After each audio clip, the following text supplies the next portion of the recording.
Hello students, I am Anurag Rai. In this video, I am going to explain Chapter 3, General English, Class 10th, MP Board.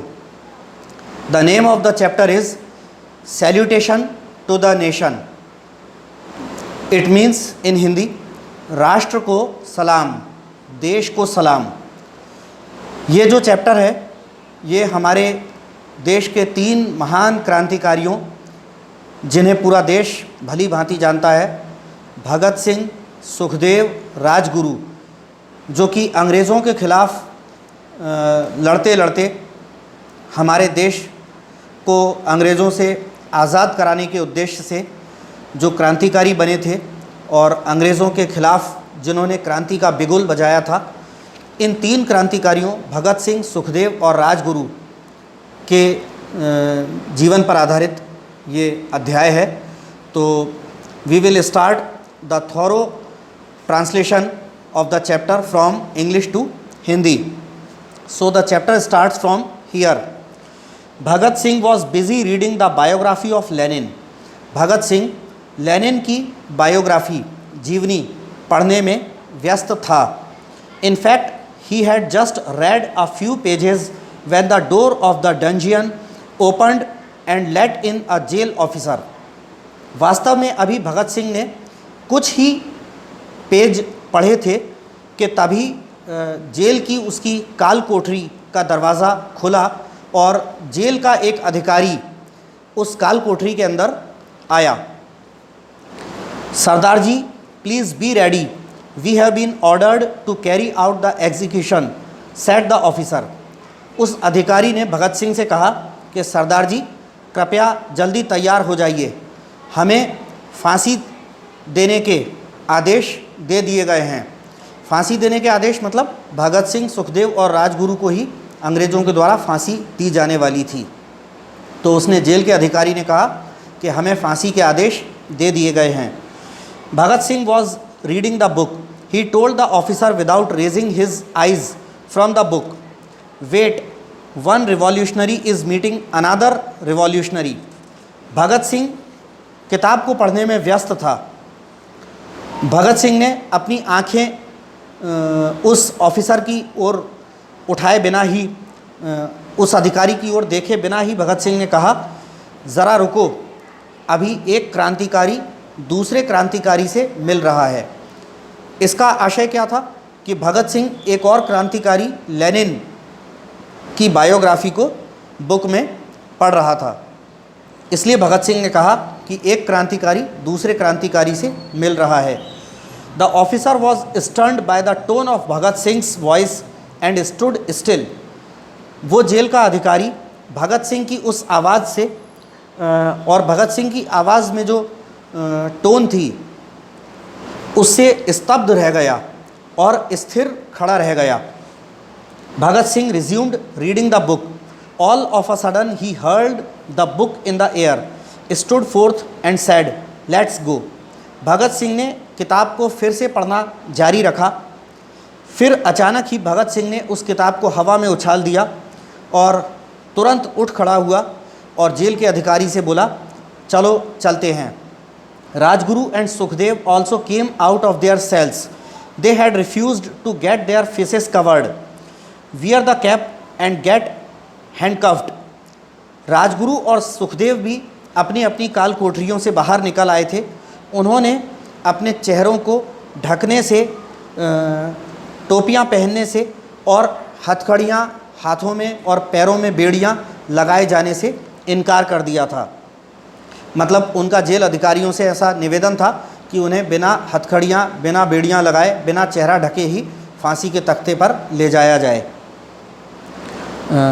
The 3 revolutionaries walked along singing a patriotic song in a jovial mood and were followed by the jail officials on all sides. तीनों क्रांतिकारी एक खुशनुमा mood में, खुशी से भरे mood में देशभक्ति का एक गीत गाते हुए चलने लगे और उनके आगे पीछे सभी तरफ, चारों तरफ जेल के अधिकारी जा रहे थे।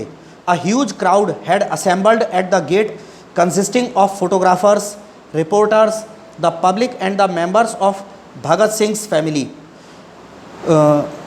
गेट के बाहर, गेट के आसपास, जेल का जो मेन गेट है उसके पास बहुत सारी भीड़, जिसमें फोटोग्राफर्स थे, पत्रकार थे, पब्लिक थी, जनता थी और भगत सिंह के परिवार के सदस्य थे, वे सारे बहुत बड़ी भीड़ के रूप में गेट के बाहर, जेल के गेट के बाहर जमा हो गए थे.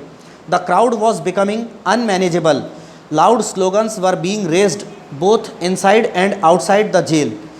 भीड़ नियंत्रण से बाहर होती जा रही थी. जेल के भीतर और जेल के बाहर दोनों तरफ तेज़ तेज़ आवाज़ों में नारे बोले जा रहे थे. Bhagat Singh's father Sardar Kishan Singh realized that the police might fire at or lathi charge the people any moment and many innocent people would die. Bhagat Singh के पिता सरदार किशन सिंह को ये एहसास हुआ कि इस उग्र भीड़ को संभालने के लिए पुलिस शायद भीड़ पर लाठी चार्ज कर सकती है या गोलियां दाग सकती है और जिसमें बहुत सारे निर्दोष लोग मारे जा सकते थे. He asked his wife, "Let us go, lest some misfortune should befall the harmless innocent people." उन्होंने अपनी वाइफ से कहा, यानी भगत सिंह के पिता सरदार किशन सिंह ने अपनी पत्नी से कहा कि चलो यहाँ से चलते हैं, नहीं तो कोई विपत्ति, कोई दुर्भाग्य आ पड़ेगा और कई सारे निर्दोष लोगों के ऊपर कोई विपत्ति टूट पड़ेगी. भगत सिंह's mother was reluctant to leave the place, but she had to give in to her husband's plea. Bhagat Singh की माँ वहाँ से जाने, उस जगह को छोड़कर जाने में अनिच्छुक थी, लेकिन उन्हें अपने पति की दलीलों को मानना पड़ा. सरदार Kishan Singh managed to drive away the crowd a little further from the gate to avoid some untoward incident and started delivering a speech to divert their mind from the gallows. सरदार किशन सिंह किसी तरह उस भीड़ को जेल के गेट से थोड़ी दूर ले जाने में सफल रहे, जिससे कि कोई अप्रिय घटना घटित ना हो जाए और भीड़ का मन फांसी के फंदे पर से, फांसी के तख्ते से हटाने के लिए भीड़ को संबोधित करते हुए कुछ भाषण देने लगे. The warden proceeded towards the platform with the 3 valiant revolutionaries. Jail का जो वार्डन था वो उन वीर क्रांतिकारियों के साथ फांसी के तख्ते के लिए जो प्लेटफॉर्म बनाया गया था उसकी तरफ बढ़ चला. The deputy commissioner of Lahore was surprised and terrified to see that the convicts were not shackled. Lahore का डिप्टी कमिश्नर आश्चर्यचकित था और भयभीत था ये देख करके कि इन तीनों अभियुक्तों को हथकड़ियाँ और बेड़ियाँ नहीं लगाई गई थी. Bhagat Singh read the fear in his eyes and said, "Well, Mr. Magistrate, you are fortunate to be able to see how Indian revolutionaries can embrace death with pleasure for the sake of their supreme ideal." भगत सिंह ने उस deputy commissioner की आँखों में भय को भांप लिया था, पढ़ लिया था और भगत सिंह ने उससे कहा कि वैसे श्रीमान मजिस्ट्रेट, आप बहुत खुशकिस्मत हो कि आप ये देख सकने में सक्षम हो, आप ये देख पा रहे हो कि किस प्रकार भारत के क्रांतिकारी जो हैं वो अपने सर्वोच्च आदर्श की खातिर खुशी खुशी मृत्यु को गले कैसे लगाते हैं. आप ये देखने में सक्षम हो, आप ये सब देख पा रहे हो, आपको ये सौभाग्य प्राप्त हो रहा है ये देखने का. Bhagat Singh along with Sukhdev and Rajguru climbed the stairs of the platform steadily and stood boldly. Bhagat Singh अपने साथियों सुखदेव और राजगुरु के साथ उस फांसी के तख्ते वाले प्लेटफॉर्म की सीढ़ियों पर बड़ी तेज़ी से चढ़ गया और तीनों लोग वहाँ स्थिर होकर निडरता के साथ खड़े हो गए. Bhagat Singh stood in the center with Sukhdev on his left and Rajguru on his right. Bhagat Singh बीच में मध्य में खड़े थे और सुखदेव उनके लेफ्ट हैंड साइड पर और राजगुरु उनके राइट हैंड साइड पर खड़े थे।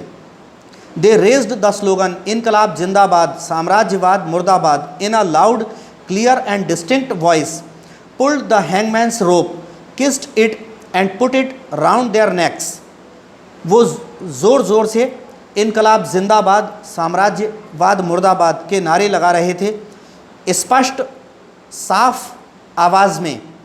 और इसके बाद उन्होंने फांसी के फंदे की जो रस्सी है, फांसी का फंदा, उसको खुद ही अपने हाथों से पकड़ा, उस फांसी के फंदे को चूमा और खुद ही अपने हाथों से उस फांसी के फंदे को अपने गले में डाल लिया।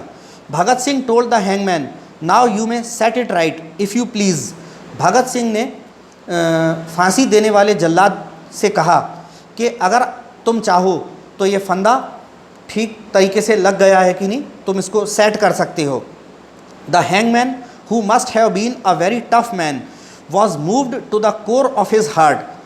जल्लाद जो कि बहुत ही कठोर इंसान रहा होगा, वो भी अपने दिल की गहराई तक द्रवित हो गया, उसका भी दिल पिघल गया। He set the rope around the necks of the noble and brave young man with tears welling in his eyes and turned the spindle. उस जल्लाद ने इन तीनों महान और बहादुर युवकों के गले में फांसी के फंदे की रस्सी को सही तरीके से सेट किया और उसकी आँखों में, जल्लाद की आँखों तक में आंसू छलक आए और उसने छलकते हुए आंसू के साथ फांसी का तख्ता नीचे गिराने वाला जो स्पिंडल होता है, जो लीवर होता है, उसको खींच दिया। The board fell and the three revolutionaries offered their homage to their motherland with their lives at 7:33 in the evening. जैसे ही जल्लाद ने उस लीवर को खींचा तो जिस तख्ते पर वो लोग खड़े थे, तीनों लोग, भगत सिंह, सुखदेव और राजगुरु, वो तख्ता नीचे की ओर गिर गया और वो फांसी के फंदे को गले में लटकाए नीचे लटक गए। ठीक शाम के 7:33 पर उन्होंने इस फांसी के साथ साथ अपनी मातृभूमि को अपनी श्रद्धांजलि अर्पित कर दी, अपने प्राणों की आहुति देकर। Sardar Kishan Singh was on the verge of losing his nerve. Sardar Kishan Singh अपना धैर्य, अपना आपा खोने की कगार पर आ चुके थे। He continued delivering his speech in a delirious manner when the milkman ran towards them and gave the dreaded news that the execution was over. जब तक एक दूध वाले ने दौड़ करके आ करके वो भयानक न्यूज़ भगत सिंह के पिता सरदार किशन सिंह को नहीं सुनाई, वो न्यूज़ की फांसी दे दी गई है, तब तक भगत सिंह के पिता बेसुध तरीके से पब्लिक को, जनता को संबोधित करते हुए भाषण दिए जा रहे थे। Sardar Kishan Singh announced to the crowd, Bhagat Singh has been executed, I am going to fetch his body. Sardar Kishan Singh ने भीड़ को संबोधित करते हुए ज़ोर से कहा कि भगत सिंह को फांसी दे दी गई है, मैं उसकी डेड बॉडी लेने जा रहा हूँ। नन ऑफ यू शुड बज फ्रॉम हियर, आप में से कोई भी यहाँ से कृपया ना हिले। I don't wish that in taking away the body of Bhagat Singh I shall have to take away many more. और सरदार किशन सिंह ने कहा कि मैं नहीं चाहता कि आप सब लोग यहाँ से हिलें, जिससे कि पुलिस कहीं कोई गोली चला दे और किसी की और मृत्यु हो जाए। उन्होंने कहा कि मैं नहीं चाहता कि मैं भगत सिंह की डेड बॉडी लाने जाऊं तो मुझे इसके अलावा कई और लोगों की डेड बॉडीज़ को भी लाना पड़ जाए। So students, this is our first part and I am going to record the second part in my next video. So soon I will send the next video to you. If you like my video, please subscribe my YouTube channel Anurag Rai English Tutor for watching more videos.